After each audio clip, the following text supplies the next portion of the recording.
now, the Storm Team 8 member, because we are talking about the time of the year when we know severe weather will strike. We've already seen so much damage to our south. Storm Team 8 is gearing up, and today we're going to help you create your own plan. That's right. We've got Michael McClear here from E.S.C.A.P.E, along with Jake the Fire Dog, and today we thought, since changing our clocks this weekend, it's time to think ahead to changing those batteries in our smoke detectors. That's right. We're going to spring forward this Sunday or Saturday night when viewers go to bed, making sure they turn the clocks ahead 1 hour, but also it's a great opportunity to change those batteries in the smoke alarms and carbon monoxide alarms. 2/3 of home fires occur in homes where there are no working smoke alarms, and those 2/3 absence of smoke alarms could result in deaths. So we need to make sure that if we didn't change those batteries in the fall, this is a great time to do that, and also change the batteries in the flashlights and severe weather radios. Oh, absolutely. It's always that time. We even had an outage a couple weeks ago. Nothing happened. I think it was something just with the system, and I'm thinking it was the middle of the night of like, oh my goodness. Right. You know, we don't have that go-to box or that go-to plan, and you're saying, okay, that's something that we need to be thinking about ahead of time. Absolutely. Stay safe and be prepared is really what we want to promote, because emergencies and accidents can happen at any time. Severe weather can strike, power outages, and we want to make sure viewers are prepared, and especially if they have family members. Young children can get scared very quickly of the unknown and maybe what they see on TV, some of the recent storm damage down in Kentucky and Indiana.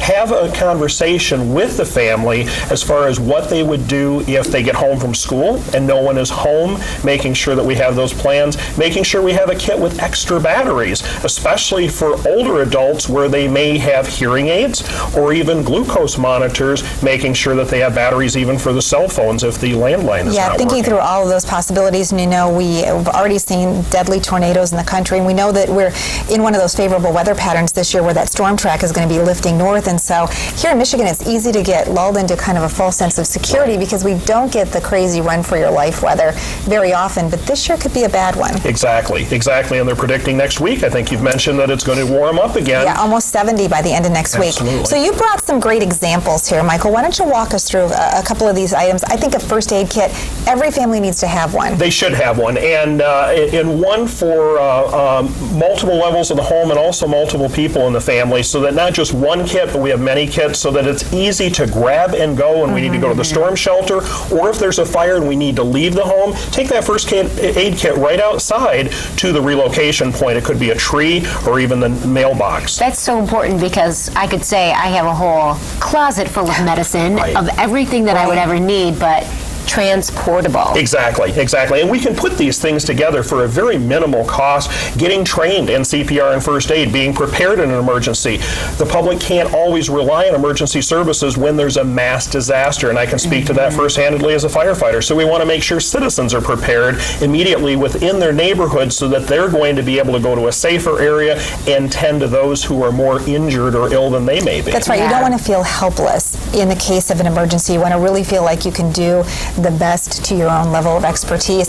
Obviously, making a severe weather plan. Walk around your own home. Every home is different. Some people have basements.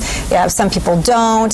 You want to make sure you have a shelter, or at least a safe place with no windows, the lowest floor, hopefully underground, and all that great information is on our website. And I know you guys have a great website as well. We do. ESCAPEinc.org, ESCAPEinc.org, and Jake is also on the web, JakeTheFireDog.org, and that'll take everyone to his link on Facebook, because he has a fan page. Yes. Jake has a very popular fan page on Facebook. In fact, I think he has more fans on Facebook than Matt Kirkwood. We won't tell Matt that.